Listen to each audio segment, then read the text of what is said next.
एक बार फिर से आप सभी का बहुत बहुत स्वागत है। आज कक्षा 12वीं इतिहास का हमारा दूसरा वीडियो है। इसके पहले हमने कल एक वीडियो अपलोड किया था। हम कल की वीडियो में चर्चा कर रहे थे कला का विकास पे। ठीक है, इस पे हमने कुछ पॉइंट देखा था। आज हम आगे पॉइंट देखेंगे। आप लोग पूरा वीडियो देखिएगा और नोट्स को तैयार करते जाइएगा हमारे साथ ही। तो चलिए शुरू करते हैं आज का वीडियो। अगर आप चैनल पे पहली बार आए हैं, 8 कक्षा 12वीं के छात्र हैं, विधिवत नोट्स बनाना चाहते हैं, अच्छे नंबर पाना चाहते हैं, तो आज ही हमारे चैनल को सब्सक्राइब कर लीजिए, क्योंकि यहाँ पे आपको सारे सब्जेक्ट के नोट्स उपलब्ध कराए जाएंगे। कल हमने देख लिया था स्थापत्य कला, देखा था कल की वीडियो पे। मूर्ति कला भी देख लिया था, ठीक है। चित्रकला भी देखा था, संगीत एवं नृत्य भी देख लिया था, धातु कला भी देखा था। याद रखिएगा, हड़प्पा सभ्यता के लोग लोहे से परिचित नहीं थे, ठीक है ना। याद रखिएगा पॉइंट को कि हड़प्पा सभ्यता के लोग लोहे से परिचित नहीं थे। मुहर निर्माण कला भी हम लोगों ने कल नहीं देखा था। कल यहीं से शुरू करते, ठीक है ना। मुहर निर्माण कला यानी मुहरे और मुद्रांकन हड़प्पा सभ्यता के अंतर्गत विभिन्न स्थलों से उत्खनन के माध्यम से 2000 से भी अधिक मुहरें प्राप्त हुई थी। जब हड़प्पा सभ्यता की खुदाई हो रही थी तो जो स्थल थे, है ना, वहां से लगभग 2000 से भी ज़्यादा मुहरें प्राप्त हुई थी। अनुमान लगाया जाता है कि जब सामान से भरा थैला या बोरा एक स्थान से दूसरे स्थान तक भेजा जाता था, तब उसका मुंह बांधकर उस पर गीली मिट्टी लगा दी जाती थी। तत्पश्चात उसे अधिक मोहरों से दबा दिया जाता था, जिससे मिट्टी पर मुहर की छाप पड़ जाती थी। यानी मुहर मतलब निशानी, जिससे निशानी रहे, जिसका आकार वर्गाकार और गोलाकार है। मुहर पर मुख्यतः बैल, गेंडा, हाथी, बारहसिंगा आदि की आकृतियां अंकित की जाती थी। मुहर मतलब आप लोग जैसे समझ लीजिए, जैसे आप लोग स्कूल जाते हैं, दो प्रचार की जो सील होती है ना, सील वो लगी होती है। सील आपने देखा होगा, जिस स्कूल में आप पढ़ते हैं प्रचार की सील होती है, उसे हम क्या कहते हैं, मुहर कहते हैं। चलिए लेखन कला, अब लेखन कला देख लेते हैं। तो एक रहस्यमय लिपि, इस सभ्यता की लेखन कला नमूने मोहरे, ताम्र पत्रों, मिट्टी के लघु पट्टिकाओं, मृद भांडों, आभूषणों, अस्थि और एक प्राचीन सूचना पट्ट पर अंकित मिलते हैं, ठीक है ना। यानी यहाँ पे जो इस सभ्यता पे लिपि थी, लेखन की कला थी, वो मोहरों के या ताम्र पत्र, जो ताम्र के पत्र होते थे, यानी एक प्रकार का पेड़ होता है, उसकी छाल पे लिखना, ठीक है ना। मिट्टी की लघु पट्टिकाओं पे, मृद भांडों यानी जो मिट्टी से बर्तन बने होते हैं, मिट्टी के बर्तन पे आकृतियां बनाई जाती हैं, आभूषणों से, है ना। और एक प्राचीन सूचना पट्ट पर अंकित मिली है। हड़प्पाई लिपि में लगभग 375 से 400, है ना, इस भी संकेत चिन्ह है। यह लिपि चित्रात्मक यह लिपि दाईं से बाईं ओर लिखी जाती है ना, चित्रात्मक। और याद रखिएगा कि जो हड़प्पा सभ्यता की लिपि थी वो कैसे लिखी जाती थी, दाईं ओर से बाईं ओर, ठीक। कैसे लिखी जाती थी, दाईं ओर से बाईं ओर लिखी जाती थी। मतलब समझे, दायां इधर से, है ना, ऐसे लिखते थे लोग, इस साइड से। हम लोग लिखते हैं बाएं से दायां, और लोग लिखते थे दाएं से बायां, ठीक है। चलिए आगे देखते हैं। इस लिपि को पढ़ने में सफलता नहीं मिली है, यह अभी तक एक रहस्य बनी हुई है। यानी जो हड़प्पा सभ्यता, लिपि मतलब लिखावट, जैसे आप किताबें लिखी होती हैं उसी प्रकार से पहले लिपि हुआ करती थी। यानी हड़प्पा सभ्यता की लिपि को अभी तक नहीं पढ़ा गया है। अब देखें अगर, तो मनोरंजन के क्या क्या साधन थे हड़प्पा सभ्यता में, तो इसमें खेल, प्रमुख खेल गेंद और चौपड़ थे। इसके अतिरिक्त नाचना, गाना बजाना, शिकार करना, सांडों से युद्ध व मुर्गों की लड़ाई देखना भी उनके मनोरंजन के साधन थे। बच्चों के मनोरंजन के लिए मिट्टी के खिलौने बनाए जाते थे, ये मनोरंजन के साधन हो गए।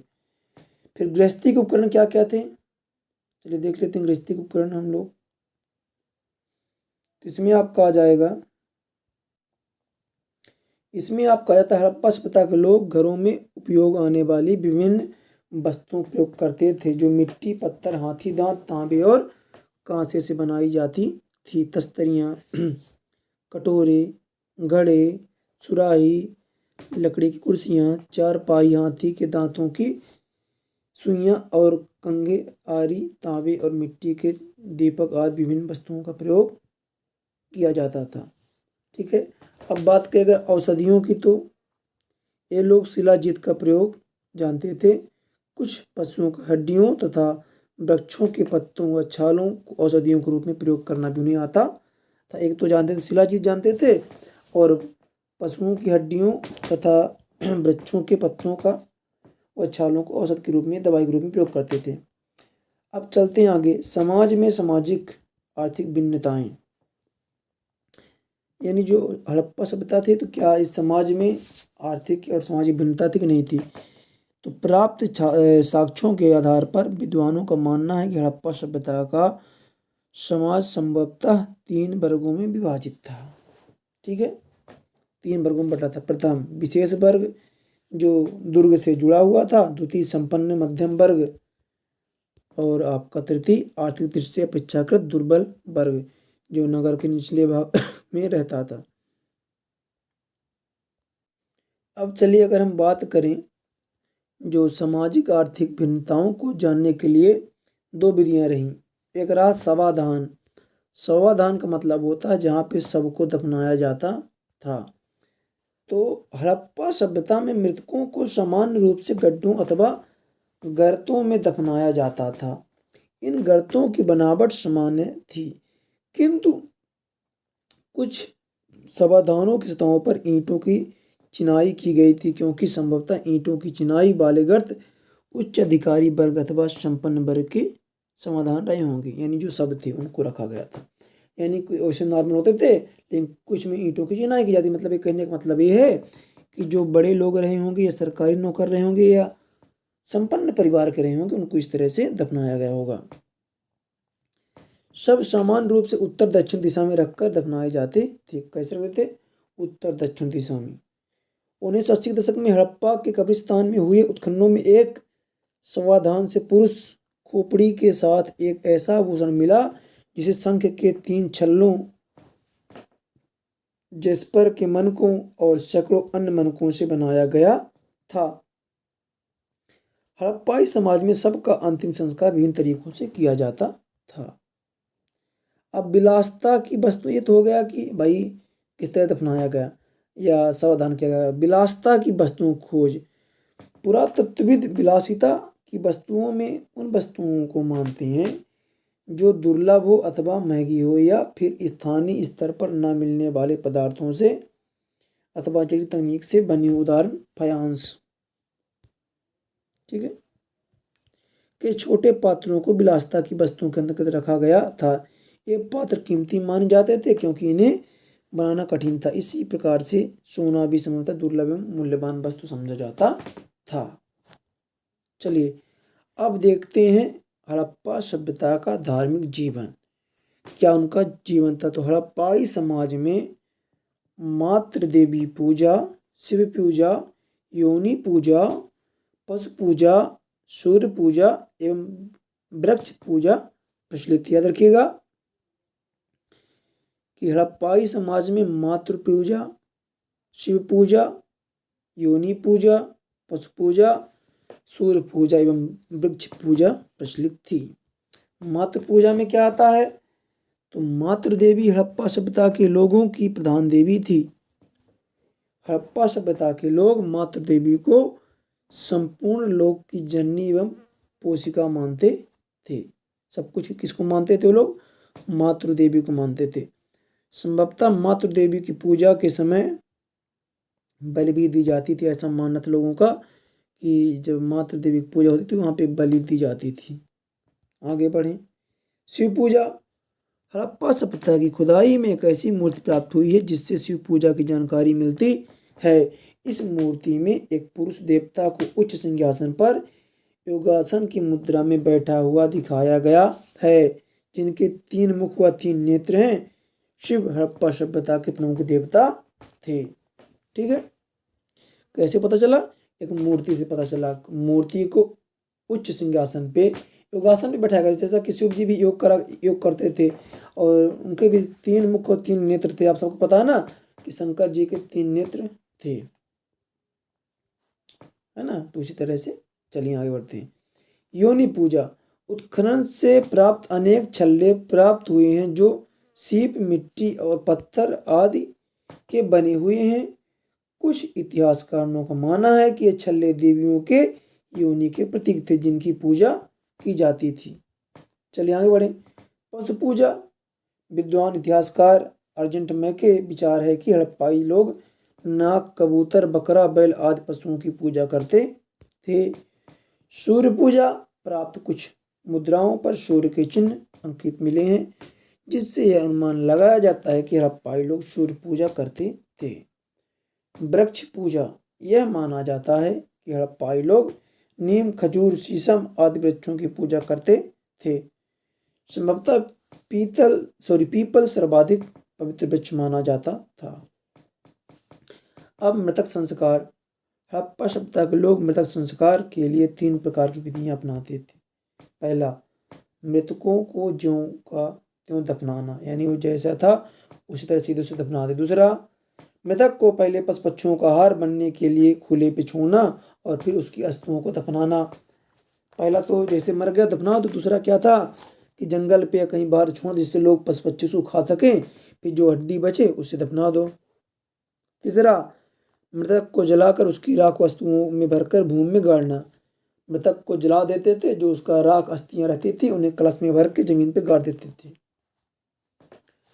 अब चलिए देखते हैं हड़प्पा सभ्यता का राजनीतिक संगठन।